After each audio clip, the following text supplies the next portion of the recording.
Hey, horror fans, welcome back to another episode of Terror Talk where I discuss creepy clips online.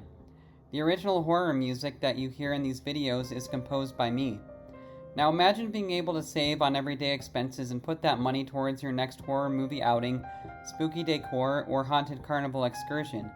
Be sure to watch all the way through as I have something that will help feed your next horror adventures. Now let's get into it and have some fun.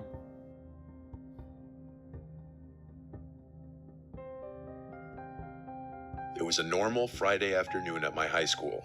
I was walking down a hallway with my friend Emma as she talked about God knows what. I was just trying to get through the day because I honestly had a lot to deal with at home as well as at school, being that my foster parents weren't the nicest people to say the least. As we walked past the lunchroom, I suddenly had to use the bathroom. I asked Emma if she had to go. She said no and that she would wait outside for me. I went into the bathroom and immediately noticed no one else was in there. I thought to myself, that was weird, because out of the multiple bathrooms in the school, this one was always packed at any given time. I shrugged it off and went into a stall, and a few seconds after getting in the stall and sitting down, I heard the bathroom entrance door open and shut abruptly, and someone entering the bathroom, but I didn't hear them move after entering. I didn't think anything of this. It wasn't really anything out of the ordinary. Maybe it was someone hiding from an admin. I went about my business.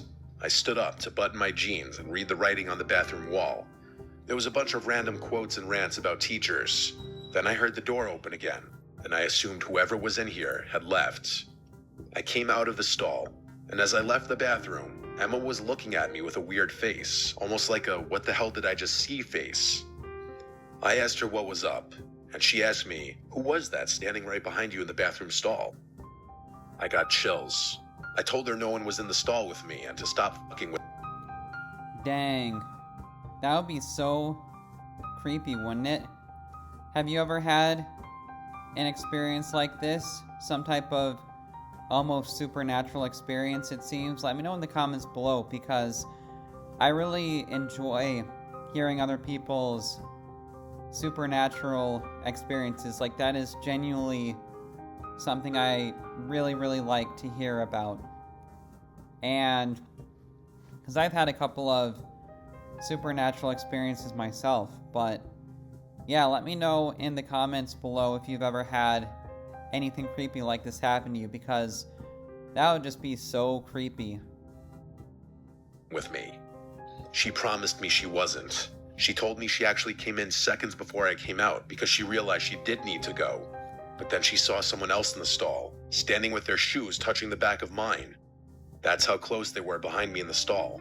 And she said she left immediately, not wanting to witness whatever was going on. I reiterated again I was the only one in the stall. However, I had heard someone come in, but I never heard them use the bathroom, and I had assumed they were hiding from an admin. That's when she told me no one went near the door until she came in seconds before I came out. I didn't believe in the paranormal, but this made my stomach sink. I found an admin and told her about it, and she pretty much tried to assure me that it didn't happen, that Emma was probably just messing with me. But Emma was never one to take things seriously or be serious in general, so when she looked me in the eyes with a serious face and told me word for word what she saw, I felt like it actually happened, and something really was in there with me, along with the fact that I heard the bathroom door open and close twice. I'm 18 now, and I haven't forgotten it since.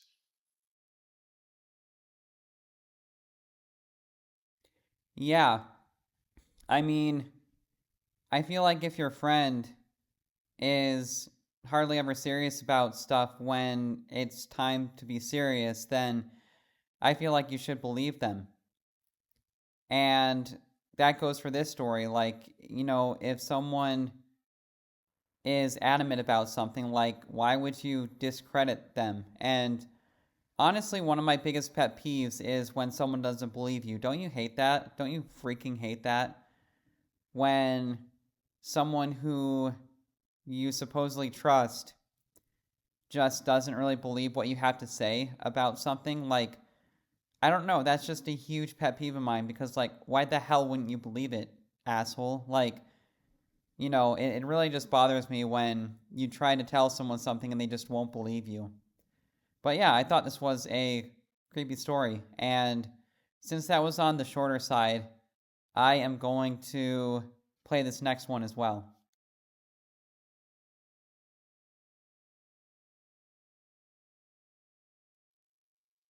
This happened long ago when I was renting a small house in the town that I got my first real big girl job at.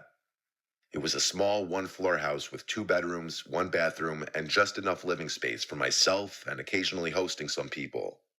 I had been living there for a few weeks already. All was fine. The landlord, who I'll just call Michelle, was really friendly and understanding. I think she rented to me because she didn't want a male renting out her house. I'll skip unnecessary details and get right to the point. Something very weird started happening a few weeks into living there. One regular work night, I got a knock at the door. I went to the other side and said, "Who is it?" And no one responded. I didn't open it. No one should be knocking on my door late at night. It was early the next morning. Have you ever had a visitor knock late at night on your door? I feel like that would be really creepy, like a really creepy thing to experience, because just thinking about it right now kind of gives me chills, honestly. And if you think about it, especially if you live in a very safe neighborhood like I do, like I live in a very safe neighborhood, and you wouldn't think of a neighborhood like this ever getting robbed. It's like kind of way back secluded against the mountains a little bit. Not like against the mountains, but kind of close. Like we have a really nice view of the mountain range where I'm at. And it's just so secluded back here that it's just like you wouldn't think anything happening like that. And I'm not saying to ever disregard it, because there have been a couple of spooky things that have happened while living in this house. I might get into it at another point in time. But yeah, like just getting a random knock late at night, I think would be really chilling. Like, 9, 10 o'clock, 11 o'clock at night. Like, who the hell would come around at this time? But let me know in the comments if that's ever happened to you before. I had finished getting ready for work and was about to leave. I opened my front door and saw a big post-it note taped to the storm door. It said, "Hello, beautiful." I right away remembered the knocks on the door from last night. It was no doubt the same person, but the big question was, who could it be?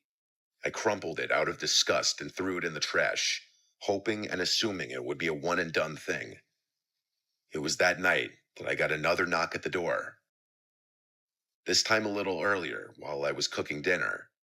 I went over to the door, this time not saying anything, just listening. There was no peephole or glass to look through to the other side. I had no way of seeing who was there without opening the door, and that wasn't going to happen, as the storm door didn't lock. But this was the second night in a row, and now I was realizing this was some kind of stalker situation. I called my mom and dad to ask for advice, and really, they didn't even know what to say. My dad, who was a retired police officer, said that if I called the cops, they wouldn't really be of any help unless they were catching the person in the act. My dad advised me to not go outside late at night for a while, don't answer the door, and if it persists, that he'd come to town and spend a few days with me. So that was the advice I followed.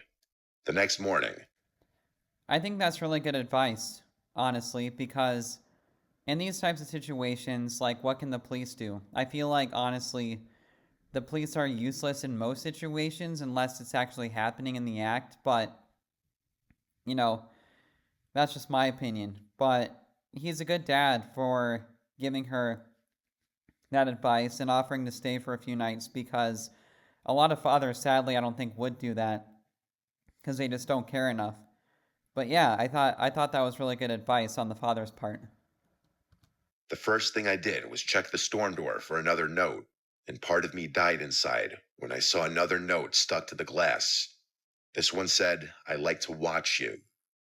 I took a picture of it with my phone and sent it to not only my family, but Michelle as well. I asked Michelle if she had any kinds of issues with certain men or any stalkers. She acted appalled and shocked when I sent her a picture of the note and told her about the knocks. She assured me that she didn't have any stalkers and that she was in a long-term relationship. Still, I wasn't entirely convinced. I left a note on the door after work that day, saying if you're looking for Michelle, she does not live here. She only rents this house out. If you continue to come here, I will be reporting this to the police. Doing this gave me a level of comfort, actually. I thought this would end things. That night, Every waking minute was spent with anxiety, worrying about hearing knocks at the door again. To my relief, there were none tonight. I went to sleep in relative peace, thinking my note worked. The next morning, I opened the door and removed my note from the glass, but then realized it wasn't my note. It was a new note, and it said, "I'm not looking for Michelle, I'm looking for you." And then it said my name, followed with, "I like watching you," like it said in the previous note. I sent it to my dad right away. I felt seriously ill. My dad packed a bag and drove up first thing. He was at my house by the time I got home from work. And work that day was rough because I couldn't think of anything except for this horrific situation. I even wondered if someone in my office could have been doing this, like this creepy guy Fernando. My dad and I waited to call the police together until later in the night when we figured whoever was doing this may be hiding out there already. We wanted them to see the police presence. We spoke with an officer outside. My dad said it must have been a busy night since they only sent one. My dad, being a retired police officer, obviously didn't hurt in this whole situation. After the officer left with his report, my dad stayed out on the front stoop for hours, even after I went to sleep. Obviously, the person didn't return that night, and I moved out once I was able to pack all my things. Michelle was completely understanding. Thankfully, whoever was stalking me at that house didn't follow me to my new place, likely eliminating the possibility that it was a coworker. So I will likely never know who it was.